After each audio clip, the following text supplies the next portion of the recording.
Assalamualaikum warahmatullahi wabarakatuh. Alhamdulillahirabbil alamin wa bihi nasta'in ala umirid dunya waddin wassalatu wassalamu ala asrofil anbiya'i wal mursalin wa ala alihi washabihi ajmain amma ba'du. Perkenalkan, kami dari kelompok 1 yang terdiri dari Adelia Farah Fadila, Delvia Gustina, Henry dan Solehati Rafia Jamil akan menjelaskan tentang pengantar mengenali radikalisme.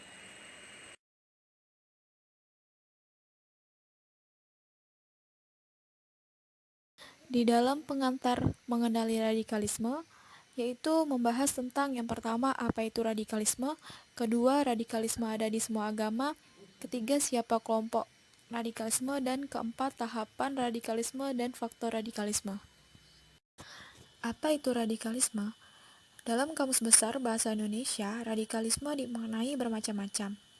Ada yang positif dan ada juga yang negatif. Radikalisme dalam arti yang positif adalah upaya mencari alternatif penyelesaian secara benar dengan cara mendalam dan mendasar sampai ke akar-akarnya. Semua perubahan harus dimulai dengan radikal. Kita merdeka juga karena radikal. Sedangkan radikalisme dalam arti negatif adalah suatu paham yang menginginkan sebuah perubahan dengan cara drastis, dengan cara kekerasan. Itulah pengertian radikalisme secara umum. Dalam Undang-Undang Nomor 5 Tahun 2018 tentang perubahan atas UU Nomor 15 Tahun 2003 tentang penetapan peraturan pemerintah pengganti Undang-Undang Nomor 1 Tahun 2002 tentang pemberantasan tindak pidana terorisme menjadi undang-undang. Kata radikal selalu disandingkan dengan terorisme atau disebut radikal terorisme. Radikal adalah setiap upaya membongkar sistem yang sudah mapan yang sudah ada dalam kehidupan bernegara dengan cara kekerasan. Jadi, menurut hukum, radikalisme adalah suatu tindakan kekerasan untuk anti Pancasila, anti NKRI, anti kebinekaan, dan intoleransi, sehingga semua orang yang berbeda dengannya dianggap salah. Jadi, yang dimaksud dengan radikalisme itu merupakan sikap ingin mengubah sistem yang sudah mapan atau telah disepakati bersama dengan cara kekerasan. Dengan demikian, radikalisme negatif didefinisikan sebagai suatu sikap yang mendambakan perubahan secara total dan bersifat revolusioner dengan menjungkir balikan nilai-nilai yang ada secara drastis lewat kekerasan dan aksi-aksi yang ekstrim. Ada beberapa sikap yang bisa dikenali dari sikap dan paham radikal. Yang pertama, intoleran, yaitu tidak mau menghargai pendapat dan keyakinan orang lain. Yang kedua, fanatik, selalu merasa benar sendiri dan menganggap orang lain salah. Yang ketiga, eksklusif, yaitu membedakan diri dari umat Islam umumnya. Dan yang keempat, menggunakan cara-cara kekerasan untuk mencapai suatu tujuan. Baiklah, selanjutnya saya akan menjelaskan radikalisme ada di semua agama. Seringkali secara salah kaprah menyebutkan radikalisme terhadap agama tertentu. Radikalisme adalah cara pandang yang salah dalam beragama yang dapat menjangkiti semua agama. Selalu ada orang dan kelompok agama manapun yang berpaham radikal. Radikalisme adalah suatu gagasan atau ide dan paham yang ingin melakukan perubahan pada sistem sosial politik dengan menggunakan kekerasan dan cara yang ekstrim. Pandangan dan sikap semacam itu bisa terdapat pada agama manapun, dalam komunitas Islam, Kristen, Yahudi, Buddha, Hindu, dan agama lain. Selalu terdapat sebagian pemeluknya yang radikal. Bahkan, radikalisme juga bisa menjangkiti ideologi sekuler, seperti white supremacy di Amerika Serikat dan ultranasionalisme kanan di Eropa, yang memang sejak awal menggunakan isu superioritas ras. Paham non-agama ini juga mendorong kebencian terhadap kelompok lain yang berbeda seperti kaum imigran, Muslim, Hispanik, Afrika, dan lain-lain. Cukup jelas bahwa radikalisme tidak ada hubungannya dengan agama, tetapi umat agama apapun bisa terjangkiti radikalisme. Hanya saja, kebetulan karena di Indonesia mayoritas beragama Islam, maka radikalisme yang menguat itu adalah radikalisme yang mengatasnamakan agama Islam, walaupun tidak menutup kemungkinan bisa menjangkiti agama lain. Menko Polhukam Mahfud MD menegaskan Penanganan gerakan radikal tidak khusus mentarget kelompok agama tertentu. Pernyataan ini untuk menjaga tuduhan yang ditujukan ke pemerintah bahwa seolah pemerintah hanya menjadikan radikalisme sebagai proyek untuk menyudutkan umat Islam di Indonesia. Menurutnya, radikalisme keagamaan yang mau diberantas adalah paham keagamaan yang ingin mengganti dasar dan ideologi negara dengan melawan hukum dari kelompok agama manapun. Sangat keliru menuduh pemerintah bersikap memusuhi Islam. Pemerintah bahkan meyakini kontribusi besar umat Islam dalam pendirian NKRI. Selanjutnya, siapa kelompok radikal? Pertama, radikal melalui gerakan dakwah. Penyebutan ini bukan berarti memberikan pengertian dakwah itu radikal, tetapi kelompok radikal ada yang hanya memilih jalur dakwah dengan ciri intoleran terhadap perbedaan, menyalahkan atau mengkafirkan praktik keyakinan agama lain, dan menjelekkan atau membid'atkan. Kelompok yang tidak sepaham dengan mereka, gerakan ini memang tidak cukup membahayakan tetapi menjadi tahap awal menanamkan eksklusif dan intoleran. Yang kedua, radikal melalui gerakan politik. Kelompok ini dicirikan dengan keinginan mengganti ideologi negara dengan menegakkan negara Islam atau khilafah atau dasar lainnya. Tindakan mereka merusak kesepakatan pendiri bangsa.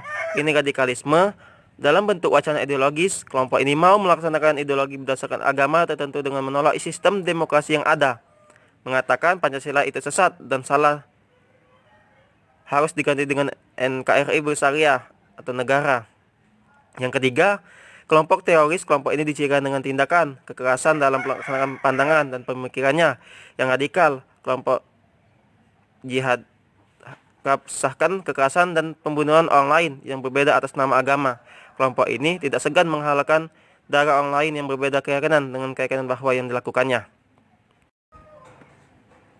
Pengelompokan karakter radikal di atas hanyalah garis besarnya saja. Dalam prakteknya, radikalis bisa merupakan kombinasi ketiganya, mengkafirkan, ingin mengganti dasar negara dan melakukan tindakan kekerasan dan pembunuhan. Ini yang paling berbahaya, apalagi kalau mereka memiliki jaringan transnasional. Ada juga yang hanya terkafir, tetapi mereka tidak terlibat dalam gerakan politik. Mereka selalu menanamkan melalui dakwanya tentang pengkafiran, bid'ah, dan memecah belah masyarakat. Ada pula kelompok yang rajin mengkampanyekan anti negara dan dasar negara, tetapi juga tidak melakukan tindakan kekerasan. Radikal dalam kategori politik dan jihad, ada aturan hukum untuk menindaknya. Para pelaku bisa dihukum dengan dalil ujaran kebencian, undang-undang ormas, dan undang-undang terorisme. Tetapi yang paling sulit adalah kelompok radikal dakwah yang selalu menyebarkan pandangan takfir, bid'ah, dan menyalahkan para ibadah yang ada. Ini perlu edukasi dan wacana tandingannya untuk melawannya. Intoleransi adalah sikap dan tindakan yang bertujuan menghambat atau menentang pemenuhan hak-hak kewarganegaraan yang dijamin oleh konstitusi terhadap orang atau kelompok yang tidak disukai berdasarkan identitas primordial tertentu seperti agama, keyakinan, etnis, ataupun orientasi seks. Tahap perubahan paham, sikap, dan tindakan ini bisa digambarkan dalam proses intoleran, yaitu suatu pandangan yang benci keagamaan dan perbedaan. Kedua, radikal, suatu sikap yang mulai aktif menyalahkan orang lain. Ketiga, teroris, adalah tindakan yang mulai mewujudkan radikalisme dalam tindakan dan aksi kekerasan. Sebagaimana diketahui, hingga saat ini berbagai kalangan termasuk asing menyorot secara tajam fenomena munculnya gerakan Islam radikal di Indonesia. Dengan demikian, fenomena tersebut perlu dikaji dan direnungkan sebab tumbuhnya gerakan Islam radikal pada akhirnya berimplikasi terhadap kerukunan umat beragama.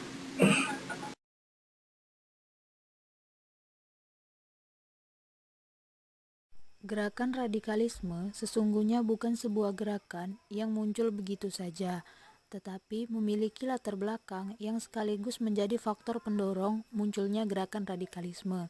Di antara faktor-faktor itu adalah sebagai berikut. Yang pertama, faktor pemikiran. Radikalisme dapat berkembang karena adanya pemikiran bahwa segala sesuatunya harus dikembalikan ke agama, walaupun dengan cara yang kaku dan menggunakan kekerasan. Yang kedua, faktor ekonomi. Masalah ekonomi juga berperan membuat paham radikalisme muncul di berbagai negara. Sudah menjadi kodrat manusia untuk bertahan hidup. dan ketika terdesak karena masalah ekonomi, maka manusia dapat melakukan apa saja termasuk meneror manusia lainnya. Yang ketiga, faktor politik. Adanya pemikiran sebagai masyarakat bahwa seorang pemimpin negara hanya berpihak pada pihak tertentu mengakibatkan munculnya kelompok-kelompok masyarakat yang terlihat ingin menegakkan keadilan. Yang keempat, faktor sosial. Masih erat hubungannya dengan faktor ekonomi, sebagian masyarakat kelas ekonomi lemah umumnya berpikiran sempit sehingga mudah percaya kepada tokoh-tokoh yang radikal karena dianggap dapat membawa perubahan drastis pada hidup mereka. Yang kelima, faktor psikologis. Peristiwa pahit dalam hidup seseorang juga dapat menjadi faktor penyebab radikalisme, seperti masalah ekonomi, masalah keluarga, masalah percintaan, rasa benci dan dendam. Semua ini berpotensi membuat seseorang menjadi radikal. Yang keenam atau yang terakhir, faktor pendidikan. Pendidikan yang salah merupakan faktor penyebab munculnya radikalisme di berbagai tempat, khususnya pendidikan agama. Tenaga pendidik yang memberikan ajaran dengan cara yang salah dapat menimbulkan radikalisme di dalam diri seseorang. Demikianlah presentasi yang dapat kami sampaikan. Apabila ada salah-salah kata kami mohon maaf dan kepada Allah kami mohon ampun. Billahi taufiq wal hidayah. Wassalamualaikum warahmatullahi wabarakatuh.